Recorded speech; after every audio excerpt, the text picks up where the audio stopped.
Olá, meus queridos alunos, queridos amigos.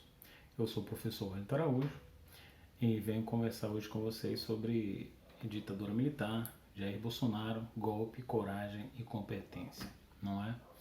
Vocês sabiam que o Congresso Nacional já foi fechado por 8 vezes na história do Brasil? Getúlio Vargas, né, na sua interpretação do poder, e diga-se de passagem, foi um grande estadista, a verdade tem que ser dita, na verdade, sentiu-se cerceado nas suas ações para avançar o Brasil como ele achava que deveria avançar e segundo a sua visão de como administrar o Brasil. Eu costumo dizer que a democracia é do tamanho da mentalidade do líder, não é? A democracia ela é, não é, a interpretação democrática de cada um líder. Se ele interpreta que a democracia não é a liberdade de algumas expressões, ele cercia porque aquilo o impede de avançar como líder. Só que é preciso ter coragem, isso é uma verdade. Então, em 1930, né, exatamente em 11 de novembro de 1930, Vargas fecha o Congresso. Né? Só que perante todas as pressões que tinha no Brasil, né, das câmaras municipais que ainda restavam, políticos, sociedade civil, jornalistas, né, e todo mundo, ele se viu obrigado a abrir esse congresso novamente em 32, né? Então em 32 reabriu, né? Mas em 37 dá-se um golpe de Estado, né? E de 37 a gente fica aí com o congresso fechado por mais ou menos 9 anos, né? Em 46 ele vai reabrir, né? E a gente vai ter o quê? A gente vai ter aí um golpe de 64 também, né? Onde Castelo Branco vai ascender o primeiro presidente militar, né? Ele era o general e realmente assumiu o Brasil, foi o primeiro, né, presidente na sucessão. Jango era o presidente do Brasil, foi deposto ainda no cargo e ainda em território brasileiro, que a gente tem uma lei que se o presidente se ausentar do país por mais de 15 dias, sem comunicação prévia ao Senado e ao Congresso Federal, é declarado vacância do cargo de presidente e ele é deposto. Só que Jango não tinha se ausentado por mais de 15 dias. Ele estava no Brasil, tinha acabado de fazer um discurso inflamado no Rio de Janeiro, né, porque estava se aproximando dos sindicatos, a população estava lutando por melhores, né, uma melhor qualidade de vida, melhores salários, melhores condições nas indústrias, que era uma coisa muito massacrante, né? Não se pagava insalubridade, não se tinha determinados direitos que a gente tem hoje e a sociedade estava lutando para isso. E os sindicatos estavam crescendo e pela primeira vez estavam conseguindo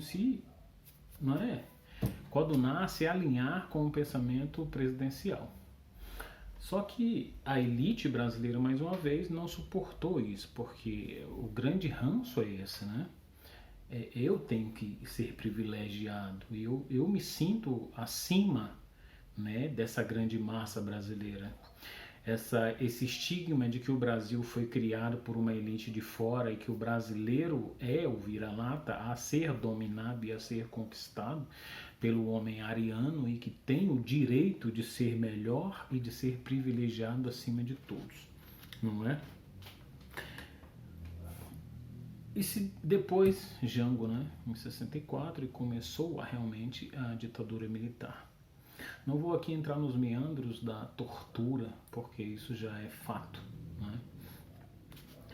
E é o que acontece. Hoje a gente tem uma grande discussão, né, do presidente Jair Bolsonaro, onde os seus apoiadores pedem o AI-5, né?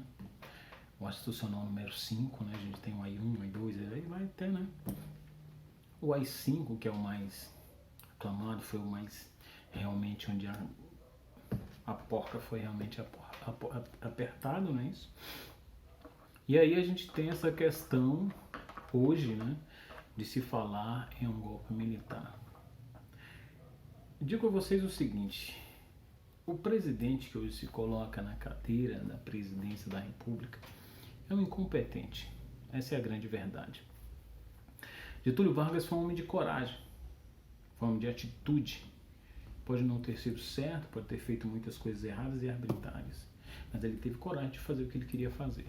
Por isso ele foi tido nos anais da história como um grande líder, não é isso? Avançou o Brasil onde ele queria avançar, matou tantas quantas pessoas ele quis matar e foram opositores a ele. Castelo Branco mais ainda, caçou seus inimigos, matou, e não matou porque eram bandidos ou porque eram criminosos, traficantes, assassinos, não. Matou porque não coadunava com a sua forma de governar. Queria uma forma de governar mais aberta, onde o povo tivesse mais voz e mais direito como trabalhador, enquanto ele queria realmente um país mais elitizado e que se fizesse realmente essa divisão de você é pobre e eu sou rico, não é? E que se pudesse realmente ganhar mais dinheiro com a mão de obra, né? Dando-se o mínimo possível à mão de obra, que é exatamente o pensamento do senhor e do escravo, né? O escravo precisa apenas de uma roupinha frágil para cobrir suas vergonhas e uma comida que o sustente para que ele continue no trabalho. O escravo não precisa ter lazer, o escravo não precisa estudar, o escravo precisa apenas trabalhar.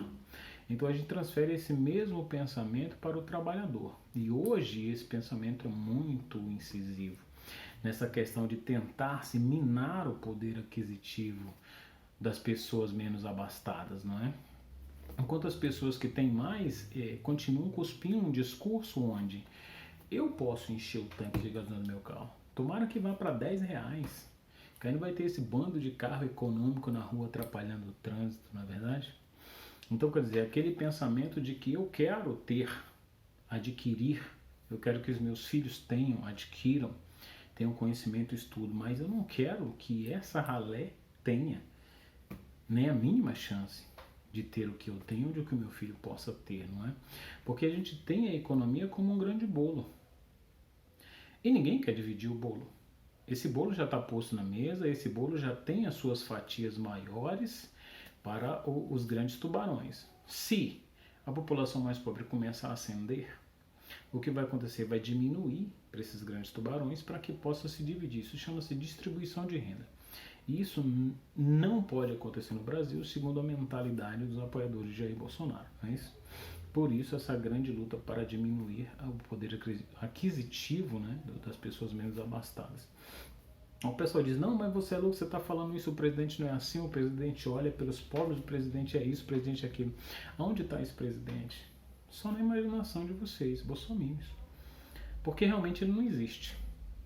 As suas medidas não condizem com o que vocês acham que ele é. Realmente vocês criaram uma imagem fictícia, estão se firmando nisso, arrumando confusão com todo mundo para justificar um homem que não existe e que nunca vai existir. Porque ele não tem nem competência e nem coragem para agir. Se ele tivesse coragem, como o Getúlio tinha, ele já tinha feito. Segundo, ele não tem articulação com os militares. Tentou agora demitindo uns e colocando outros. E os que ele demitiu têm muita influência no exército brasileiro. E essa influência vai ser usada.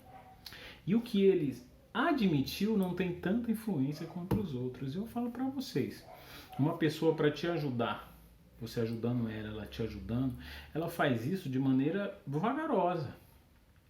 Mas uma pessoa para te prejudicar, ela faz isso de maneira ligeira. Ela arruma até asa para te prejudicar. Então, na política é preciso se ter cautela, é preciso se ter o que? Diplomacia, coisa que Jair Bolsonaro não tem. Ele chuta o balde, ele faz inúmeras besteiras, não é isso? Ele não tem tato com as coisas. E outra coisa, é um burro, é uma porta, é uma pessoa que não escuta ninguém, é uma pessoa que não tem como dialogar.